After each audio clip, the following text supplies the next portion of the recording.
Pay attention to the timestamp. March 4th. 11:52 p.m. Northwestern Memorial Hospital, Chicago. Second floor corridor.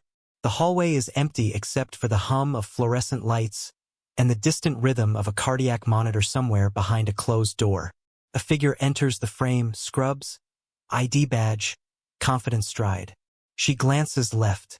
She glances right. She pushes open the door 2 or 7 and disappears inside. Now watch the timestamp change. March 5th.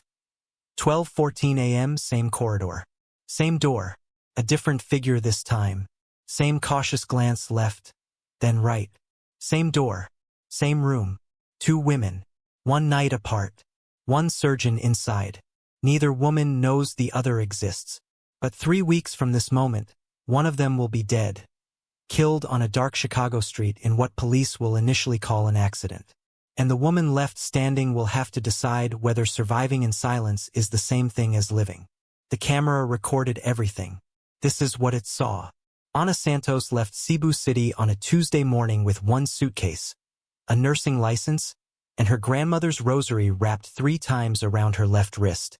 She was 26 years old and she had never been on a plane before.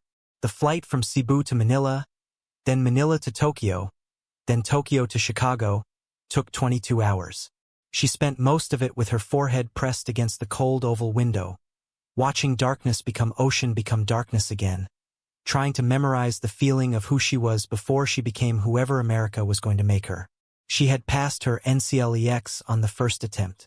She had secured her work visa before half her batchmates at Cebu Doctors University had even begun their applications.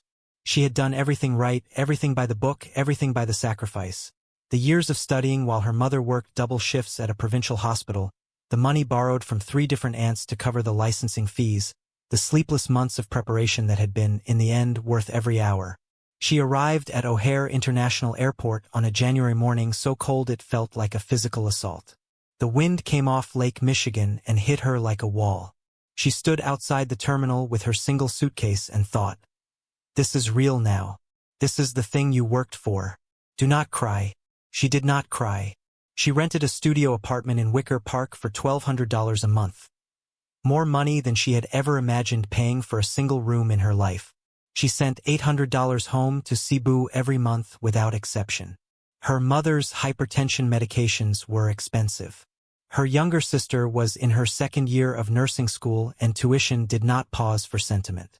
Ana lived on instant rice and overnight shifts and the particular species of loneliness that immigrants carry like a second passport. Present in every room, never checked at the door, belonging to no country fully enough to rest. By her 5th year at Northwestern Memorial, Ana Santos was exceptional. Not just competent, exceptional. She was the ICU charge nurse that her supervisor called at 3 a.m. when a patient was coding and the floor was collapsing. She was the one the younger nurses watched during a crisis to calibrate their own responses. Not because Ana performed calm, but because she possessed it. She knew this hospital the way she knew her own breathing. Every corridor, every blind spot in the supply inventory, every doctor's behavior under pressure, which ones sharpened and which ones buckled, which ones you wanted beside you when a patient was actively dying and time was measured in seconds. She knew Dr. Daniel Holt the way you know someone you have studied without meaning to. She had watched him in the OR before she ever spoke to him. Watched his hands, the particular economy of movement that separated a great surgeon from a merely competent one.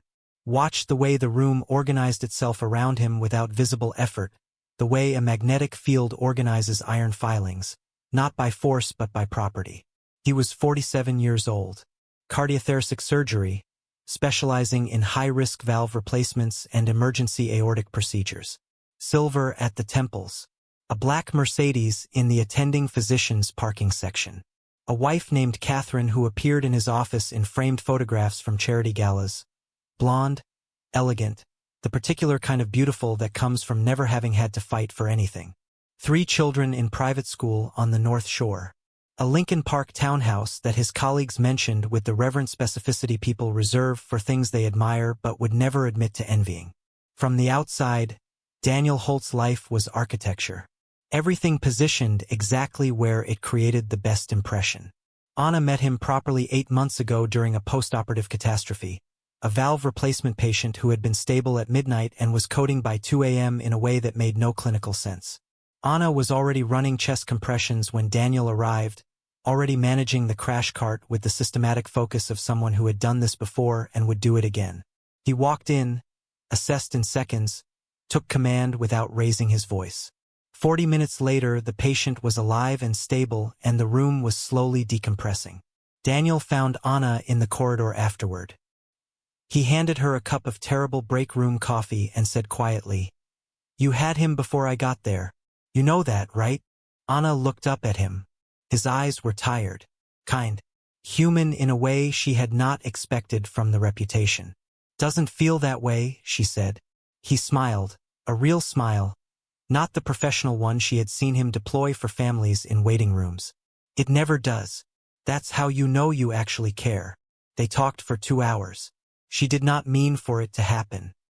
He asked about her, not in the polite performative way of a senior physician obligated to acknowledge a nurse, but with the specific attention of someone who was genuinely interested in the answer.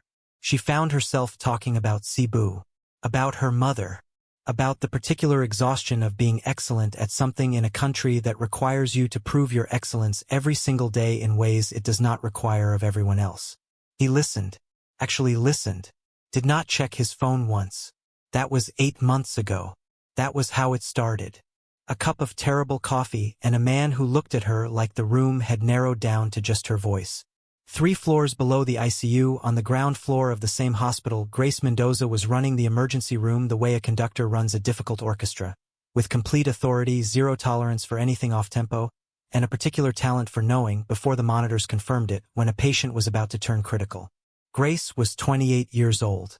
She had come from Manila 3 years ago, younger than Anna and louder about it, with a laugh that filled corridors and a clinical instinct that made attending physicians pause mid-sentence and reconsider. She had grown up in Quezon City, the middle of 5 children, raised by a mother who was a midwife and a father who drove a jeepney, and never once suggested that either of those facts meant Grace should expect anything less than everything. She had worked for that everything: the nursing degree from University of Santo Tomas, the licensing exams, the visa, the 18-hour flight that deposited her in Chicago in February, which she had decided immediately was a city that made no sense, but she was going to love anyway. She met Daniel Holt 6 months ago when he was called to the ER for a cardiac consult. He had stayed in the ER 40 minutes longer than the consult required. He had asked Grace specifically about the patient's vitals trend, her interpretation of the rhythm strips, her read on the family's comprehension of the situation. She had given him her clinical assessment in full, not the deferential version, not the version edited for a senior physician's ego, but the actual assessment, and he had listened to every word and then said, "That's exactly right. I missed the family angle entirely. No surgeon had said that to Grace before. I missed something," as though her observation was not a permission granted from above but a professional equal offering a correction. She had his number in her phone by that evening. He had never mentioned Anna. Not once. Not in 6 months. Not a name, not a floor, not a reference to anyone else in his life beyond Catherine and Catherine. He had explained with the careful architecture of a man who has practiced this particular story, was a marriage that had been over in every meaningful sense for years, held together by the children and the social architecture of their life, and an inertia neither of them had found the energy to dismantle. Grace had believed him. Not because she was naive, she was many things, but naive was not one of them. She had believed him because he was consistent, because his behavior matched his words, because he was, in every interaction, the man he had presented himself as being. That is the particular genius of a man who has been doing this for a long time. Not the lies. Anyone can lie. The consistency. The absolute, practiced, undetectable consistency. On February 1st, 6 weeks before the emergency surgery that would put all 3 of them in the same room, Daniel Holt sent Anna a text at 11:48 p.m. "Finishing a late case. Thinking about you. Tomorrow?" Anna read it in the ICU break room and felt the particular warmth she had been feeling for 8 months. The specific unreasonable warmth of being thought of by someone whose opinion of you matters more than you planned. She replied, "Yes, tomorrow. At 11:51 p.m., 3 floors below, Daniel Holt sent Grace a text. Long night. Miss you. This weekend. Grace read it in the ER locker room, pulling on her jacket at the end of her shift, and smiled. Neither woman knew about the other text. Neither woman knew about the other smile. Daniel Holt pocketed his phone, walked to his car in the attending physician's lot, and drove his black Mercedes home to Lincoln Park through empty Chicago streets. He had been doing this for 8 months. He had calculated the risk and decided it was manageable. He had been wrong. He just did not know it yet. The paramedics brought Marcus Webb in at 11:14 p.m. with a dissecting aortic aneurysm, a tear in the inner wall of the body's largest artery, the kind of diagnosis that does not come with time to deliberate. Every 60 seconds of delay was measurable in survival probability. The ER attending called it in 30 seconds flat. Emergency surgical intervention, or 7. Get Holt.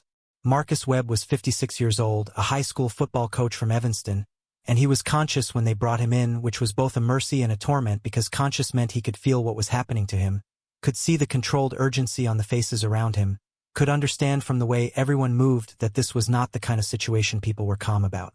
He grabbed Grace Mendoza's wrist when she leaned over him to adjust his fore and said, "Am I going to die?"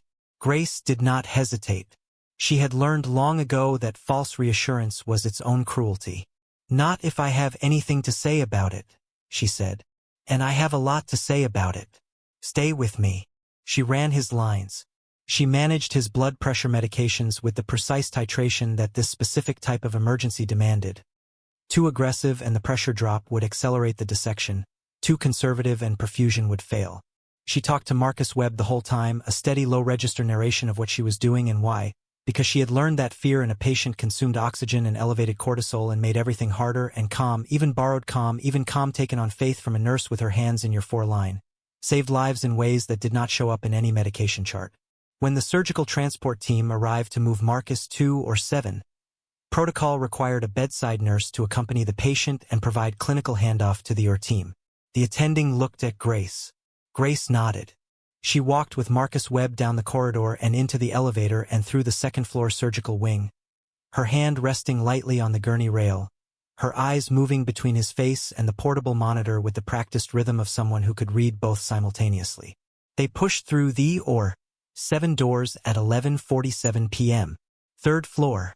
ICU. 11:38 p.m. Ana Santos had received the call 14 minutes earlier, a heads-up from the surgical coordinator that a case was coming 2 or 7 that connected to an existing ICU patient of Daniel Holt's, a post-operative from earlier that week whose status required ICU-level monitoring during any concurrent surgical stress on the department. Protocol required the ICU charge nurse to be present at the OR for an initial status assessment before any potential transfer. Ana had taken the elevator down. She had walked the second-floor surgical corridor with the unhurried efficiency of someone who had made this walk hundreds of times. She had pushed open the door 2 or 7 at 11:52 p.m. What happened next took less than 5 seconds. She walked in. The OR was controlled chaos, the specific organized frenzy of emergency cardiac surgery being assembled in real time. Monitors being positioned. The anesthesiologist calling pressure readings. Surgical techs laying instruments in precise formation. The respiratory therapist running checks. Daniel Holt at the head of the room already gloved, already reviewing the aortic imaging on the overhead screen with the focused intensity of a man preparing to do something extraordinarily difficult and extraordinarily necessary. And beside the patient, at the four-pole running lines with fast, competent hands, a woman Ana had never seen before. Grace looked up when the door opened. Their eyes met across the operating table. For 1 second, neither of them registered anything beyond the ordinary, 2 nurses, same or emergency case, normal. For 1 second, it was only a room. Then Ana watched Daniel Holt turn at the sound of the door. She had spent 8 months learning his face. She knew the precise geography of his expressions, which ones he performed and which ones were real, which ones he deployed for families and administrators and which ones appeared only when he thought no one important was watching. She had studied him the way you study someone you have allowed yourself, despite everything you know about the wisdom of caution, to trust. What she saw move across his face in that single unguarded moment was not surprise. It was not alarm. It was something colder and more deliberate than either. It was calculation, the expression of a man running a rapid damage assessment, cataloging variables, deciding in real time which version of himself to be for the next 4 hours. He settled on professional. Complete, impenetrable, absolute professional. Santos. Good. We need ICU standing by for Webb if the dissection has extended further than imaging shows. Set up monitoring. His voice was completely steady. His eyes moved to the board. Not to Anna. Not to Grace. To the board. Anna moved to her position. She did not look at Grace again. Not yet. But her mind was already moving. Not with the frantic spinning of panic, but with the quiet, methodical progression of a nurse who has learned to trust the instinct that says something is wrong here before the monitors confirm it. The surgery lasted 4 hours and 17 minutes. Marcus Webb survived. The repair was technically extraordinary, Daniel working the dissection with the kind of controlled precision that reminded the team, even in the middle of an emergency, why this particular surgeon had the reputation he had. The anesthesiologist said afterward that he had never seen anyone manage a repair that complex with that degree of composure. The scrub tech, who had been in ORs for 14 years, said she had watched the whole thing and never once felt afraid. But inside that room, on either side of the operating table, for 4 hours and 17 minutes, 2 women were also watching something else. They were watching Daniel Holt manage them. Not manage the surgery, that was extraordinary, and both of them were professional enough to acknowledge it even while their minds were doing other work. They were watching the specific way he spoke to each of them, the calibration of his tone, the way his eyes moved between them and then moved deliberately away, too deliberately, with the micro-controlled intentionality of someone making a decision about where to look. The way he asked Anna for the ICU monitoring update using her last name, formal distance built in. The way he addressed Grace twice during the procedure by her first name before visibly recalibrating. Small things. The kind of things you would never notice if you were not already looking. Anna noticed. Grace noticed. Neither of them said anything. The surgery required everything and they gave it everything because that was who they were. The patient on the table was a football coach from Evanston who wanted to go home to his family, and that mattered more than what was happening between 3 people at opposite corners of a room. So they worked. They did their jobs with the complete professionalism they had each spent years building. But the noticing was happening. Quietly. Underneath everything. The way water finds a crack in concrete. Not dramatic, not immediate, but patient and absolutely inevitable. The surgery closed at 4:09 a.m. The team decompressed in the slow exhale way of people who have been operating at maximum concentration for hours. Daniel called it clean, confirmed the repair, spoke to the anesthesiologist about post-op sedation management. He did not look at Anna when he thanked the ICU team. He did not look at Grace when he complimented the ER handoff. He left OR7 at 4:14 a.m. without speaking to either of them directly again. Anna stood in the surgical corridor for 11 minutes after the room cleared. She stood completely still with her hands in her scrub pockets and stared at the middle distance and let her mind run the calculation it had been building for 4 hours. She was good at pattern recognition. It was the skill that made her exceptional in the ICU, the ability to see the relationship between data points before the data points announced themselves. She had saved lives with that skill. She had caught deteriorations hours before the monitors escalated because she had been paying attention to the pattern rather than waiting for the alarm. She was paying attention to the pattern now. 3 floors below, Grace Mendoza sat on a bench in the ER locker room with her phone in her hands and did not move for a long time. She thought about the way Daniel had said her name and then not said it. She thought about the ICU nurse who had walked into OR7 with the quiet authority of someone who knew that room, knew that surgeon, knew the specific geography of working beside him in a way that did not come from professional familiarity alone. She thought about 6 months of weekends. 6 months of "you're the first person I've actually talked to in years." She opened her contacts. She almost called him. Then she put the phone face down on the bench and sat with the specific sick weight of a question you already know the answer to but are not ready yet to say out loud. Neither of them slept that morning. Both of them were already, without knowing it, beginning to look at everything they thought they knew, and finding the cracks. The surgery had put all 3 of them in the same room. What it had broken could not be put back. It was Grace who reached out first. She had spent 2 days doing what she did with every difficult thing. She had worked. She had taken extra shifts, filled her hands and her mind with the controlled chaos of the ER, used the noise and the urgency of other people's emergencies to drown out the one that was building quietly inside her own chest. She had stood over gurneys and read monitors and called orders and been, by every external measure, completely fine. But at 4 a.m. on the second night, in the 10 minutes of silence between a trauma discharge and the next incoming call, she had sat down at the ER nursing station and opened the staff directory and searched for Ana Santos, ICU, and stared at the name for a long time before she typed, "Can we talk?" "Not here. Outside. I think you know why." She sent it before she could decide not to. Anna's reply came 11 minutes later. One line. "Cafe Jumping Bean. Michigan Avenue. After our shifts." That was all. No explanation. No question. Which told Grace everything she needed to know about what Anna had already understood. They arrived within 4 minutes of each other, both of them coming off night shifts, both carrying the particular exhaustion that lives behind the eyes of people who have not slept for reasons that have nothing to do with the hours they worked. Grace got there first. She took a table in the back corner. Old habit, the instinct to put a wall behind you when you do not know what is coming at you from the front. She ordered coffee she did not drink. She watched the door. Anna walked in and Grace recognized her immediately. Not from the OR, where they had both been in scrubs and masks and the concentrated blur of emergency surgery, but from the quality of how she moved. The specific composure of a woman who had made a decision before she arrived and was not going to perform any version of this that was softer than the truth. Anna sat down across from her. She did not say hello. She set her phone on the table face up. "The way you set down something you have been carrying for too long." And she looked at Grace and said, "How long?" Grace held her eyes. 6 months. "You?" 8. A silence settled between them. Not uncomfortable.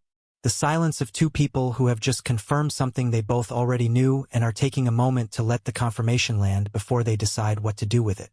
Grace reached into her jacket pocket and put her phone on the table beside Anna's. She had a photograph of Daniel, not a posed photo, not a screenshot of a professional headshot, but a candid she had taken in a parking garage in December when he was looking at his phone and laughing at something she had said. The specific, unguarded laugh of a man who believed he was completely safe. She slid it across the table. Anna looked at it.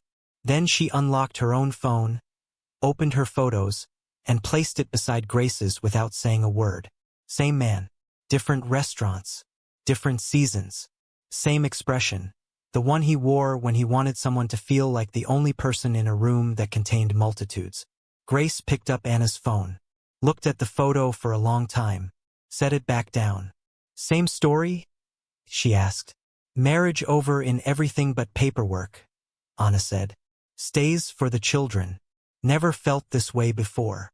First person he's actually talked to in years," Grace said. Anna nodded slowly. Word for word. They talked for 3 hours. The coffee shop filled and emptied and filled again around them. The morning rush came through, the post-rush lull, the mid-morning crowd of laptop workers and students, and neither of them moved. Grace talked about the 6 months, the weekends, the specific way he listened, the questions he asked about her family in Manila that made her feel visible in a country that routinely made her feel like part of the furniture. Anna talked about the 8 months, the late nights, the coffee at 2 a.m. after difficult shifts, the way he had made her feel like her intelligence was something to be engaged with rather than managed. The architecture was identical. Every beam in the same place. Every wall the same thickness. The same house, built twice, inhabited by 2 women who had been kept carefully separate by geography and scheduling and the practiced deliberateness of a man who had done this before and understood exactly how much space he needed between lies to keep them from touching. It was Anna who paused first. She set down her coffee. She looked at the table for a moment. Then she said, "There's something else." Grace looked at her. Anna's voice had changed. Not louder, not more emotional, the opposite. Quieter. More controlled. The specific register that nurses use when they are delivering information they have confirmed twice because the first time they read it they did not want it to be true.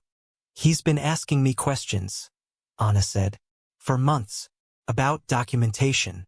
About how quickly ICU charts get reviewed after a patient death. about which attendings sign off on complication reports without reading the underlying surgical notes. Grace was very still. What kind of questions? The kind you ask, Anna said carefully, when you need to know exactly how much attention anyone is going to pay to what gets written in a post-operative chart. The silence that followed was different from the one before. This one had weight to it. The weight of something that has not yet been said out loud but is already fully formed in the space between two people who are both intelligent enough to see where this is going. There were 2 deaths, Anna said. Post-operative. Both in the last 4 months. Both patients of his. I was on shift for both of them. He checked on both of them personally during the night, and I thought nothing of it because he does that, checks his post-ops, it's part of who he is or who I thought he was. But the vital sign patterns on both of them before they declined. She stopped, pressed her lips together. They were wrong. Not wrong like a complication looks wrong. Wrong like something that does not happen by itself. Grace felt the cold move through her before her mind had fully assembled what Anna was saying. She felt it the way you feel a diagnosis before the test results come back. The body understanding something fractionally ahead of the conscious mind. How were they insured? Grace asked. Anna looked at her. Privately. Both of them. High-value policies. Were their families connected to him afterward? After the deaths? He helped one of the families with the insurance paperwork, Anna said. I remember him mentioning it. Said he wanted to make sure they were taken care of. Grace sat back in her chair. She thought about the 6 months of ER shifts. She thought about the times Daniel had lingered during consults, asking her about incoming patients. Not the clinical data, not the imaging, but the demographic details. Insurance status. Family situation. Whether there were relatives present. Whether the patient was local or from out of state. Questions she had answered without thinking because he was a senior surgeon and it was his job to know his patients fully, and she had no reason, then, to hear those questions as anything other than thoroughness. She heard them differently now. He was using the ER as a selection process, Grace said quietly. It was not a question. Anna said nothing, which was its own answer. They sat with that for a moment. The full shape of it, the complete and terrible geometry of what Daniel Holt had built and what both of them had unknowingly been part of. Anna had given him access to the ICU documentation system. Grace had given him intake data from the ER. Neither of them had understood what they were providing because neither of them had known the other existed or that together, their contributions were completing a circuit. We need to access the records, Anna said. All of them. I still have his login credentials. He gave them to me months ago. Grace looked at her steadily. He gave them to you on purpose. Anna met her eyes. Yes, she said. I know that now. Outside on Michigan Avenue, Chicago moved through its morning with complete indifference. Taxis, pedestrians, the lake wind coming off the water with its flat, cold authority. And in the back corner of a coffee shop, 2 women who had been kept carefully separate for 8 months sat together for the first time and began, quietly, methodically, with the particular dangerous intelligence of people who have spent their careers noticing what others miss, to understand the full dimensions of the man they had both trusted. They were not angry yet. Anger would come later. Right now they were in the clinical phase, the assessment phase, the phase before treatment, when you look at what is in front of you with clear eyes and no interference from what you wish were true. They left the coffee shop at 10:17 a.m.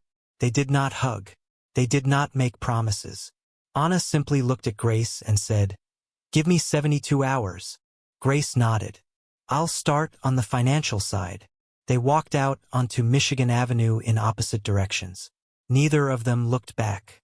The building was quiet. The street below her window was empty except for the occasional pass of a night bus.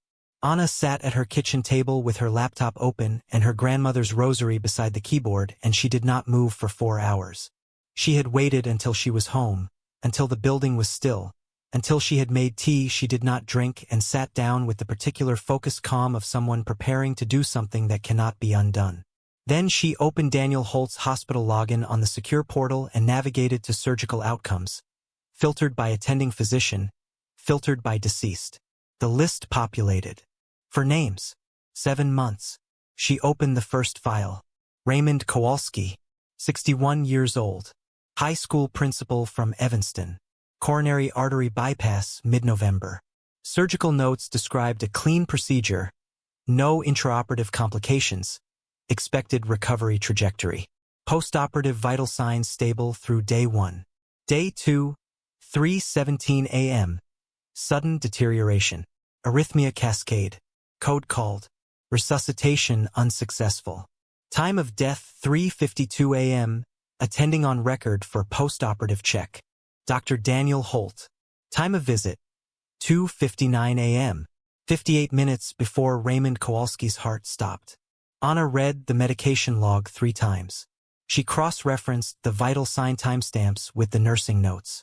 She looked at the trajectory of the deterioration, not as a bureaucratic record but as a clinical story, the way she looked at a patient's chart during handoff, reading it as a sequence of events rather than a list of data. The story the chart told was wrong. Not wrong in a way that would flag an automatic audit. Wrong in the specific way that only someone who had read hundreds of postoperative charts, who understood the physiological language of cardiac deterioration from the inside, would recognize. The deterioration was too linear. Natural arrhythmia escalations were messy. They peaked and partially recovered and peaked again, a jagged, terrible climb. This was a slope, clean, consistent, one direction, like something that had been introduced rather than something that had developed. She opened the second file. Patricia Nguyen, 58 years old. Retired schoolteacher. Valve replacement, late December. Same structure, clean surgical notes, stable day 1, day 2 collapse. Attending postoperative check, Dr. Daniel Holt. Visit time, 1:44 a.m. deterioration onset. 2:31 a.m., 47 minutes. Third file. Harold Simmons, 64. Retired police detective. January. Holt's post-op visit. 3:22 a.m. deterioration. 4:08 a.m., 46 minutes. Fourth file. Donna Park, 59. Restaurant owner. February. Holt's visit. 2:11 a.m. deterioration. 2:58 a.m., 47 minutes. Anna sat back from the laptop. Her tea had gone completely cold. Outside the window, a night bus passed with its orange interior light and disappeared around the corner. She was very still. In 8 years of nursing, she had developed a precise relationship with the moment of clinical certainty. The moment when the pattern resolves into something undeniable and you stop looking for alternative explanations because, with the bone-deep knowledge that comes from expertise rather than emotion, that you have already found the only explanation that fits. She was in that moment now. She opened a new document and titled it simply, Evidence. She began to type. For patients. For postoperative deaths. All within 47 to 58 minutes of a documented visit by Daniel Holt.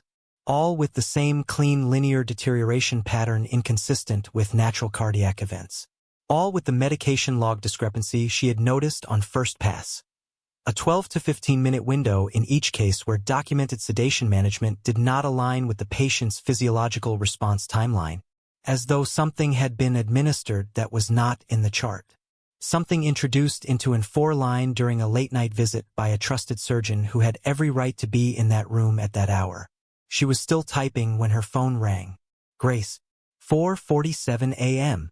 Tell me what you found, Anna said without saying hello. Grace's voice was flat in the way of someone who has moved past shock into the territory beyond it.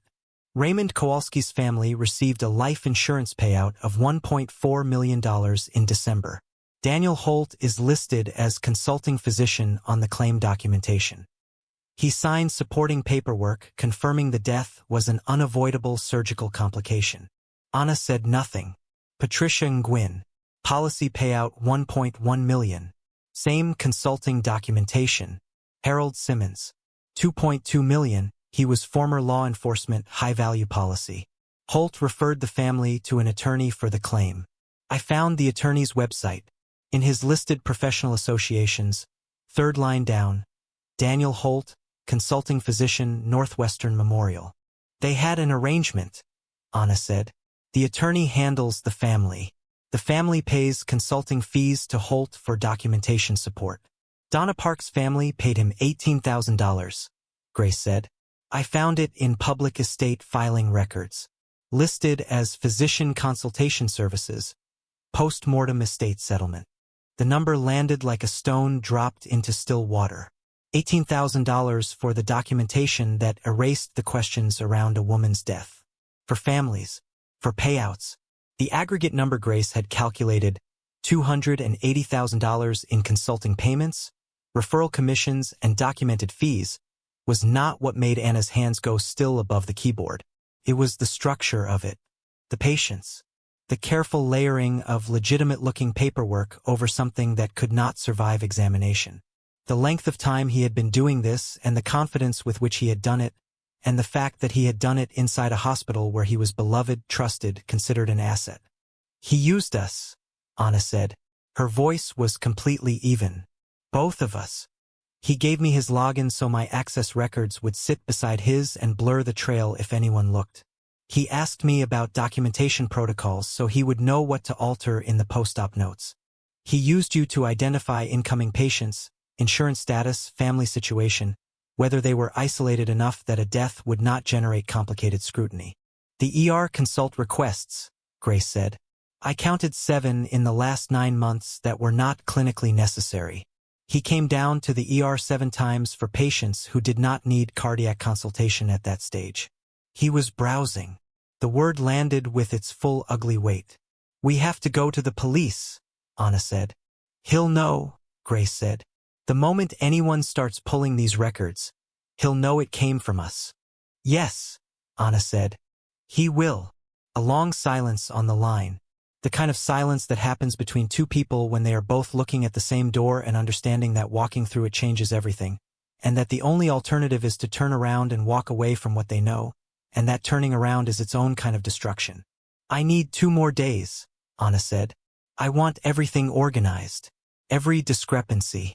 Every timestamp, every payment. I want it so clear that when we walk in there is no version of this where they don't act immediately.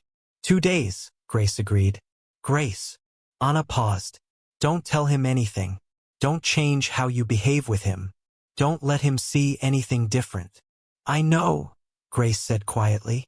I mean it. He has already shown us what he is capable of. For times. Another silence. Longer this time. I know, Grace said again. Anna hung up. She looked at the document on her screen, 2 pages of notes already, timestamps and file numbers, and the financial thread that Grace had pulled. She looked at her grandmother's rosary beside the keyboard. She thought about Raymond Kowalski, 61 years old, a high school principal who had coached his last football season and checked into Northwestern Memorial for a routine bypass and trusted the hands he was given. She thought about what those hands had done in the dark. She went back to typing.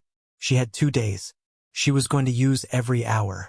What Anna Santos did not know, what she could not know, sitting alone at her kitchen table at 4:53 a.m. in her Wicker Park apartment while the city slept around her, was that Daniel Holt had already noticed the change.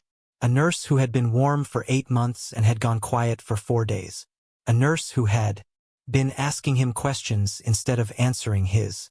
A nurse who had been in the same operating room as Grace Mendoza 6 days ago and had not mentioned it once. He was already running the calculation. And Daniel Holt, when he ran calculations, did not wait. Anna had been careful. For 2 days she had been careful in the specific disciplined way of someone who understands that the margin between safety and exposure is measured not in grand gestures but in micro-expressions, in the half-second delay before a smile, in the particular quality of eye contact that tells a perceptive person that the ground has shifted beneath them. She had responded to Daniel's texts with the same warmth she always used. She had answered his call on the 2nd day and talked for 11 minutes about nothing. A patient case, the weather, a restaurant she had said she wanted to try. She had given him nothing. She had been, by every external measure, exactly who she had always been to him. But Daniel Holt had not built what he built by being careless about people. He had noticed the surgery. He had noticed Grace and Anna in the same room and had spent the 4 days since running the probability of what that meant with the cold, systematic thoroughness of a man who had survived this long by anticipating problems before they fully formed. He had texted both women with calculated normalcy. He had measured their response times, their word choices, the specific texture of their replies against 8 months of baseline data he had accumulated without ever consciously deciding to accumulate it. Anna's replies were 11% shorter than her average. Grace had stopped initiating contact entirely for the first time in 6 months. Two women who did not know each other, behaving identically, within 72 hours of being in the same room together. Daniel Holt understood mathematics. Anna finished her shift at 11:30 p.m. She had the evidence folder on a USB drive in her scrubs pocket and a copy uploaded to a cloud account she had created from a library computer 2 days ago, logged in under a name that was not hers. She had been meticulous. She had learned from the way he had made her an instrument of his own protection, the login credentials, the documentation questions, and she had decided that whatever happened next, her evidence existed in places he could not reach regardless of what he did to her laptop, her phone, or her apartment. She did not know he was already past the laptop. She walked through the hospital lobby at 11:42 p.m., badged out, pushed through the revolving door into the March cold. Parking structure B was a 3-minute walk from the main entrance along a covered walkway that ended at the structure's ground floor entrance. At 11:44 p.m., the walkway was empty. At 11:46 p.m. Anna was on the second level of the structure, walking toward her car, keys in her hand. She did not see Daniel until he stepped out from between two parked vehicles 12 feet ahead of her. He was in street clothes, dark jacket, no hospital ID. He had not been on shift. He had come here specifically and waited, which told Anna everything about the conversation they were about to have before he said a single word. She stopped walking. She did not back up. She stood and looked at him and kept her breathing steady the way she kept it steady over a coding patient and said nothing. "You've been quiet," he said. His voice was the same voice she had trusted for 8 months, warm, measured. The voice of a man who was always the calmest person in whatever room he occupied. "Long shifts," Anna said. "You haven't been answering the way you usually do. I told you. Long shifts." He looked at her for a moment. In the yellow concrete light of the parking structure, he looked older than he did in the hospital. Or perhaps she was simply seeing him differently now, without the architecture of trust that had given his face its particular quality of safety. "You were in or 7 with a nurse from the ER 6 days ago," he said. Anna held his eyes. "Emergency surgery. I was called down for ICU standby. Her name is Grace Mendoza." "I don't know her well," Anna said. The lie was clean. She had rehearsed it. Something moved across his face. Not belief. The performance of considering belief. "Anna." He said her name the way he had said it 100 times, with the specific weight he had always given it, and she felt the pull of it even now, even knowing what she knew, which told her something about how well he had done his work on her. "Whatever you're thinking, I need you to stop. You are on a work visa. You have nursing board registration that requires clean professional standing. Whatever Grace Mendoza told you." "Grace Mendoza didn't tell me anything," Anna said. Her voice was still steady. "And I'm not thinking anything." He studied her for a long moment. Then he said very quietly, "Good. That's good, Anna. Because I would hate for something to happen that damaged everything you've built here. Everything you've sent home to your family. Everything your mother depends on. The specific ugliness of it. The way he had taken the thing she had shared with him in intimacy and turned it into a threat. Did something to the last filament of whatever she had still been carrying toward him. It did not make her afraid. It made her clear. "Good night, Daniel," she said. She walked to her car. She did not look back. She drove out of parking structure B at 11:53 p.m. and turned south on Chicago Avenue. She called Grace from the car. "He knows something. Or suspects. He just threatened me." Her voice was level, but Grace could hear the thing underneath it. "We can't wait. We go to the police tomorrow morning. First thing." "Anna, tomorrow morning. Can you do that?" "Yes," Grace said. "Yes, tomorrow." Anna drove south. The city was quiet at this hour, the particular 11 p.m. quiet of a Tuesday in March, when Chicago has gone indoors and the streets belong to night buses and delivery trucks and the handful of people with reasons to be out in the cold. She was on Damon Avenue, for minutes from her apartment, when the light ahead turned red and she stopped. She did not see the truck until it was already through the intersection. It came from the side street to her left, no headlights, full speed, the specific velocity of something that had been building toward this point for longer than the street it traveled. It hit the driver's side of Anna's car with a force that was not accidental in any way that the physics of it could be called accidental. The impact was measured later at approximately 47 miles per hour. In a 25-mile-per-hour zone. Through a red light. With no braking evidence in the tire marks. The car spun 180 degrees and came to rest against a fire hydrant on the opposite curb. The truck did not stop. It accelerated through the intersection and disappeared north on Damon before the first witness stepped out of the bar on the corner to see what had made that sound. Ana Santos was 29 years old. She was transported by ambulance to Northwestern Memorial Hospital, the same hospital where she had worked for 5 years, the same hospital where she had spent 5 years keeping other people alive, and was pronounced dead at 1:03 a.m. on March 11th from traumatic brain injury and internal hemorrhaging. The attending physician in the trauma bay was a doctor who had worked beside her for 3 years. He stood in the corridor afterward for a long time and could not remember walking there. Chicago PD 1st District logged it as a hit and run. No plates recovered at the scene. No surveillance footage with angle sufficient to identify the vehicle. No witnesses who had seen the driver.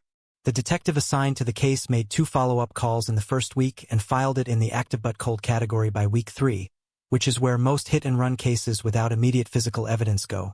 Not abandoned but deferred, waiting for something to break them open. Nothing broke it open. Not yet. Grace Mendoza learned about Ana at 1:47 a.m. from a text sent by a mutual colleague who had been on shift in the trauma bay. She read the text 3 times. She sat on the floor of her apartment bathroom because that is where she had been when the phone buzzed, and she did not get up for a long time after she read it. She already knew it was not an accident. She knew it the way she had known, standing in or 7-9 days ago, that something was wrong. Not from evidence, from the pattern. The threat in the parking garage. The timing. The specific mechanics of a man who had already demonstrated, for times, that when people became inconvenient he did not leave the resolution to chance. He had killed Ana. The same way he had killed Raymond Kowalski and Patricia Nguyen and Harold Simmons and Donna Park. With patience and calculation and the absolute confidence of someone who had never been held accountable for anything. And now he came to her. Not that night. He was too careful for that. He waited 4 days, waited until the funeral, until Grace had stood at the back of the church in Wicker Park in her civilian clothes, apart from the colleagues who did not know why she was crying the specific way she was crying, and watched Anna's casket and understood in her body what she had only understood in her mind before. He waited until she had gone back to work, had stood in the ER for 2 shifts pretending to be functional, had answered questions from colleagues about whether she was okay with the automated responses of someone operating on a surface far above where she actually was. Then he appeared in the hospital parking garage after her shift. Same structure. Same yellow light. Same voice. "I heard about Anna," he said. "Terrible. The city's traffic situation is genuinely dangerous." Grace looked at him. "I hope you're taking care of yourself," he said. "Getting enough sleep. Not letting the stress of the job accumulate in ways that affect your judgment." He paused. "Your visa renewal is in September, isn't it? Those reviews require a clean professional record. No institutional complaints. No legal entanglements." He held her gaze. "I would hate for anything to complicate that process for you. You've worked so hard to build your life here." Then he walked to his car and drove away. Grace stood alone in the parking structure for 11 minutes. Breathing. Just breathing. The depression did not arrive all at once. It came the way a serious infection comes. Gradual at first, easily mistaken for exhaustion or grief or the ordinary weight of difficult circumstances, until the morning you cannot get out of bed and you understand that what you are dealing with is not ordinary weight at all. Grace called in sick for the first time in 3 years on March 13th. She lay in her apartment in Logan Square with the curtains closed and the phone face down and ate nothing until 6 p.m. when she heated soup she did not taste. She told herself she was grieving. She told herself this was normal. She told herself she would go back to work tomorrow and be fine. She went back on March 15th. She stood at the ER nursing station and did her job and was clinically competent and then went home and sat in the dark again. This became the structure of her days. Functional at work, where the muscle memory of years carried her through shifts that her mind was not fully present for, and then home, where there was nothing to carry her and nowhere to be, and the specific weight of what she was carrying settled into every room. She had the evidence. Anna's USB drive had been mailed to her. Anna had sent it 2 days before the accident. A plain envelope with a manila postmark that Grace did not understand until she opened it and found the drive and a single folded note in Anna's handwriting. Backup. In case. You know what to do. She kept it in the drawer beside her bed. She took it out sometimes and held it and put it back. She did not know what to do. That was the truth she could not get past. She knew what Anna had believed she should do. Go to the police, walk in with the evidence, trust the process. But Anna had believed that, and Anna was in a cemetery in Wicker Park. The evidence had not protected Anna. The evidence had made Anna a target, had painted a precise trajectory between knowing too much and being silenced, and Grace was standing at the beginning of that same trajectory, looking at where it ended and trying to locate in herself the thing that would allow her to step onto it anyway. She could not find it. Not in the first week. Not in the second. She thought about Manila, about her mother and her father and her 4 siblings in Quezon City, who sent her voice messages every Sunday that she now let accumulate unlistened to because she could not hear the ordinary warmth of her family's voices without something in her chest collapsing. She thought about what it had cost to get here. The years, the exams, the borrowed money, the 18-hour flight, the Februaries in Chicago that were colder than anything she had grown up understanding cold to be. She thought about the visa renewal in September and what it meant to lose her professional standing and what it meant to go home having failed, which was the thing her whole life had been constructed to prevent. Daniel Holt understood exactly what he was threatening. He had listened to her for 6 months with apparent care, and he had absorbed, in that time, the precise geography of what she was afraid of losing. He had taken her trust and mapped it like a building he intended to demolish. On the 3rd week, she almost deleted everything. She took the USB drive out of the drawer and held it and opened her laptop and sat there for 40 minutes with the drive in her hand and the trash folder open on screen.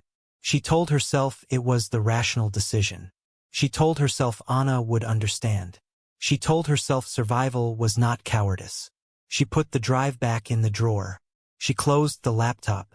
She did not delete anything. But she did not act either. She existed in the paralysis of someone who cannot go forward and cannot go back and is running out of the energy required to keep standing still. What broke it was a phone call she did not expect from a number she did not recognize. At 8 a.m. on a Wednesday, 3 weeks after Anna's funeral. She almost did not answer. She was lying in bed in the curtain dark, in the 3rd week of existing rather than living, and the phone buzzed on the nightstand and she looked at the country code and did not understand it for a moment and then understood it entirely. Philippines. Cebu City prefix. She answered. The voice on the other end was older, soft, accented with the specific music of Cebuano, the language of Anna's province, the language Anna had sometimes slipped into when she was tired and her guard was down, and she forgot to maintain the English she had worked so hard to perfect. The woman said her name was Remedios Santos. She said she was Anna's mother. She said she had found Grace's number in Anna's journal with a note beside it that said simply, "She will know what happened. Trust her." Remedios Santos said she was not calling for information. She said she was calling because she needed to hear the voice of someone who had known her daughter in the place where her daughter had died, and because something about the way Anna had died, the specific randomness of it, the late-night timing, the disappearing truck, had given her a feeling she could not put a name to but could not ignore either. She said, "In the Philippines we say that the dead speak to the living through the things they leave behind. Anna left your name, so I am calling." Grace did not speak for a long time. Outside her apartment window, Chicago was doing its 8 a.m. things. The garbage truck on the next block, a child being walked to school, the specific urban percussion of a city that does not pause for grief. She lay in her bed and held the phone and listened to Anna's mother breathing on the other side of the world, and thought about a woman who had flown to America alone at 26 with a rosary on her wrist, and spent 5 years sending $800 a month to a woman in Cebu, who was sitting by a phone right now trying to understand why her daughter was dead. She thought about Anna in the parking garage. He has already shown us what he is capable of. For times. Said with the specific fearless clarity of someone who had decided that knowing the danger did not change what needed to be done. She thought about herself, in the dark, holding a USB drive over a trash folder. "Mrs. Santos," Grace said. Her voice came out differently than she expected. Not the controlled professional register she had been using for 3 weeks to get through shifts, but something lower and more real. "Your daughter was the bravest person I have ever worked with, and I'm going to tell you everything. And then I'm going to finish what she started." She talked for 90 minutes. She told Remedios Santos everything: the surgery, the discovery, the evidence, the threat in the parking garage, Anna's death, her own 3 weeks of paralysis. She told it in the order it happened, with the clinical specificity of a nurse who understands that the sequence of events is everything, that the story is in the timeline. Remedios Santos listened without interrupting. When Grace finished, there was a long silence. Then Anna's mother said, "Go. Do it now, before you find another reason to wait." Grace hung up. She got out of bed for the first time before noon in 3 weeks. She showered. She made coffee. She took the USB drive out of the drawer and put it in her jacket pocket. She picked up her phone and found the number she had saved 3 weeks ago and never called: Detective Carmen Reyes, Chicago PD homicide, whose name she had found in a news article about a solved cold case, whose reputation for not giving up on things was the specific reason Grace had saved the number in the first place. She called at 10:23 a.m. Detective Reyes answered on the second ring. "My name is Grace Mendoza," Grace said. "I'm an emergency room nurse at Northwestern Memorial Hospital. I have evidence that a surgeon at my hospital has murdered 5 people. The most recent was 11 days ago on Damon Avenue, and it was staged to look like a hit and run. I have documentation of 4 prior murders, a financial trail, recorded conversations, and physical evidence. I am ready to bring all of it to you right now if you can see me today." There was a pause on the line. Short, professional. "Tell me your location," Detective Reyes said. "I'll come to you." Grace gave her address. She hung up. She sat at her kitchen table with the USB drive in front of her and her hands flat on the table and waited. The curtains were open for the first time in 3 weeks. March light came through the window at the particular low angle of early spring. Not warm yet, not fully, but present. Insistent. The kind of light that does not ask permission. Detective Carmen Reyes arrived 40 minutes later, alone, in plain clothes, with a notepad and the specific quality of attention that distinguishes a detective who has solved difficult cases from one who merely processes easy ones. She sat across from Grace at the kitchen table. She did not rush. She did not perform skepticism. She simply listened with her pen moving and her eyes level and her full professional intelligence directed at every word Grace said. Grace spoke for 2 hours. She showed Reyes the USB drive, Anna's meticulous documentation, the surgical files, the medication log discrepancies, the financial records, the timestamps.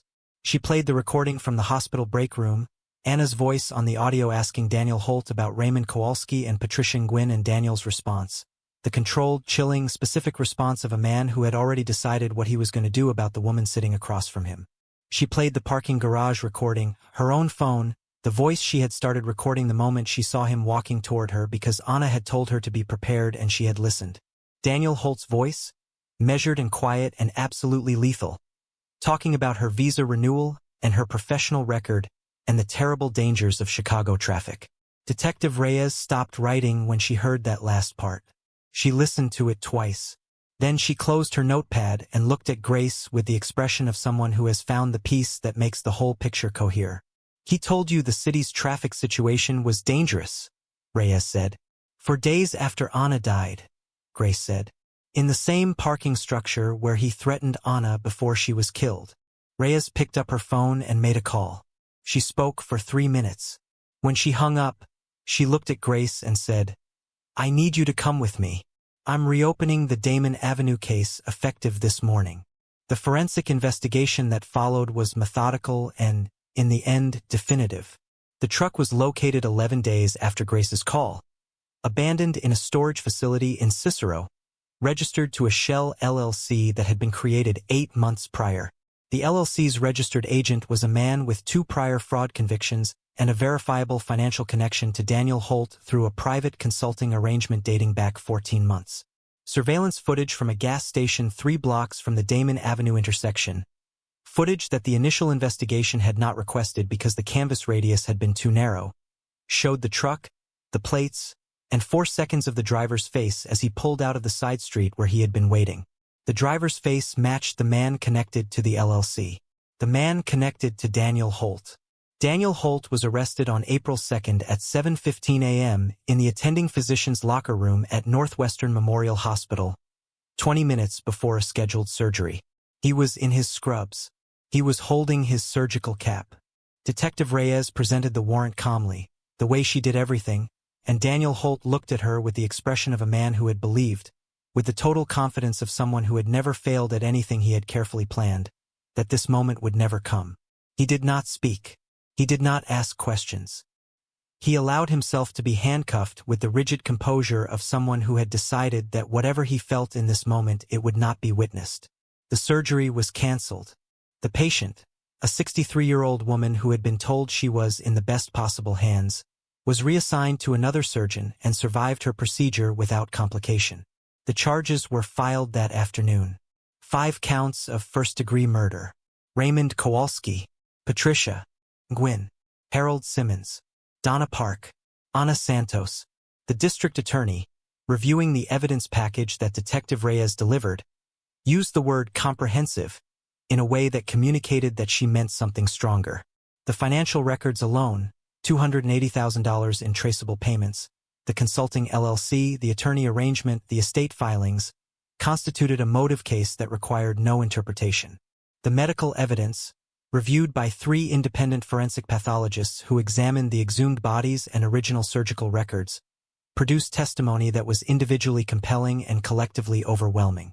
The CCTV footage from the hospital showing Daniel Holt's post-operative visits to each patient during the precise windows of fatal deterioration was the kind of evidence that juries understand without explanation. And then there was Grace Mendoza, on the stand for 2 days during a trial that lasted 7 weeks and consumed Chicago the way only the fall of a beloved institution can consume a city, with a particular voracious grief, the specific appetite of people processing the distance between who they believed someone to be and who he actually was. Grace testified with a precision and a composure that the prosecuting attorney described afterward as the most effective witness testimony she had seen in 20 years of trying cases. Not because Grace performed anything, because she did not. She sat in the witness box and told the truth in the exact sequence it had happened, with the clinical specificity of someone who had spent her career paying attention to details that other people missed, and the jury watched her and understood that this was a woman who had lost everything she was afraid of losing and had done the right thing anyway. The defense attempted the expected attacks. Scorned woman, disgruntled employee, immigration grievance dressed up as justice.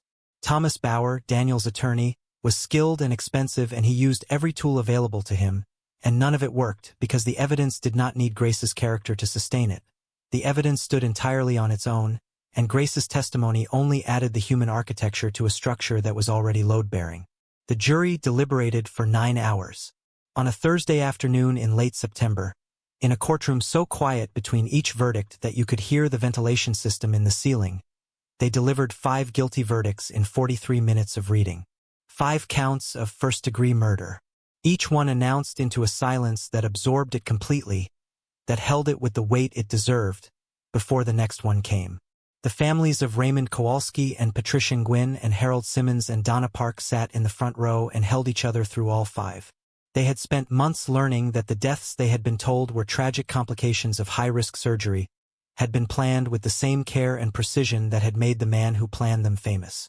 They had spent months with that knowledge living inside them, waiting for this room and this moment. Grace Mendoza sat alone in the gallery and listened to 5 guilty verdicts and did not cry. She had done her crying. All of it, in the dark of her Logan Square apartment. In the 3 weeks she was not yet brave enough to be who Anna had needed her to be. She had used up her tears in that time, and what was left was something quieter and more permanent. The specific piece of a person who has carried something terrible to the place where it needed to go and set it down. Judge Margaret Lynn sentenced Daniel Holt to 5 consecutive life terms without the possibility of parole. She told him he had used sacred trust as a weapon, and that the court had no language for that betrayal adequate to the reality of it, and that the sentence was not adequate either, and that it was nonetheless everything the law could give to the people he had taken everything from. Daniel Holt said nothing. He had said nothing since his arrest. He stood and he listened and he was taken away, and he did not look at Grace, and she did not need him to. The hospital settled civil wrongful death claims with all 5 families for $31 million.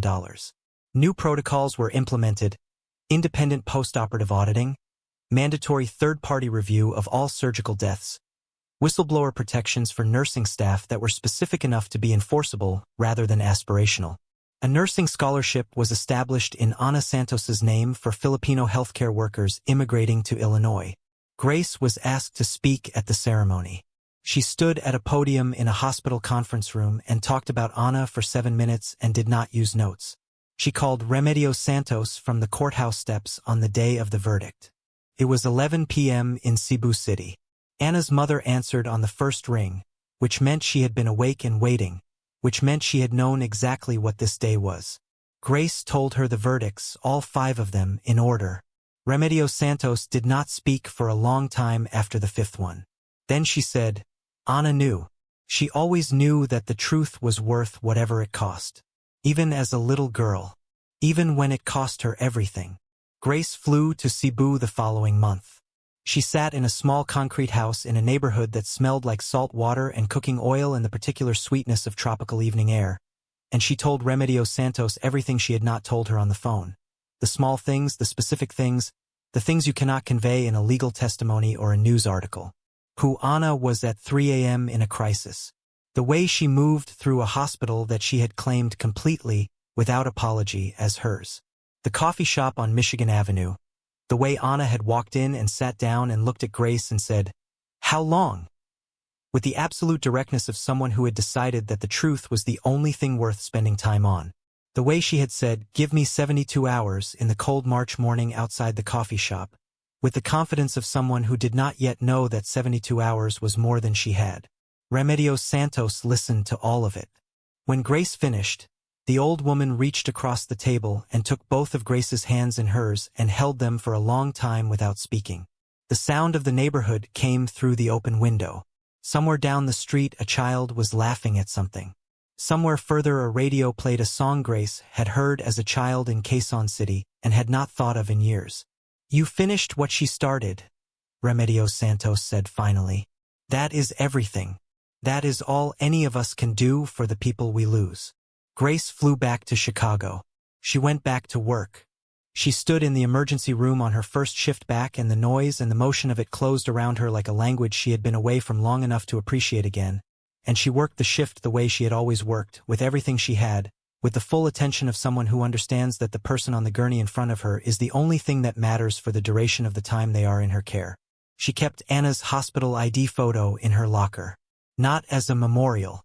As a reminder of the specific quality of courage that looks, from the outside, like simply doing the right thing, and from the inside feels like choosing to walk through a door when you know exactly what is on the other side. Every single day. The camera at or 7 was still there. Still running its quiet surveillance of the second-floor corridor. Still recording the ordinary passages of ordinary hospital nights. Nurses and orderlies and physicians moving through the fluorescent light with the focused purposefulness of people whose work does not pause. If you pulled the footage from March 4th and watched it without knowing what you were watching, it looked like any other night. A figure entering at 11:52 p.m. A different figure at 12:14 a.m. An hour apart. The same door. 2 women who did not know each other. 1 surgeon who had made certain of that. The camera had recorded it all. And in the end, the recording had not saved Ana. But it had made certain that the truth she died carrying could not be buried with her. That it would find its way, through the woman she had trusted with a USB drive and a note and the specific faith of someone who believes that the right person will know what to do even when they are not yet certain of it themselves, into a courtroom and a verdict and 5 consecutive life sentences in a cell whose walls would be the last architecture Daniel Holt would ever inhabit. The truth, as it does when enough people refuse to let it be silenced, had won. The camera had seen everything. It always does.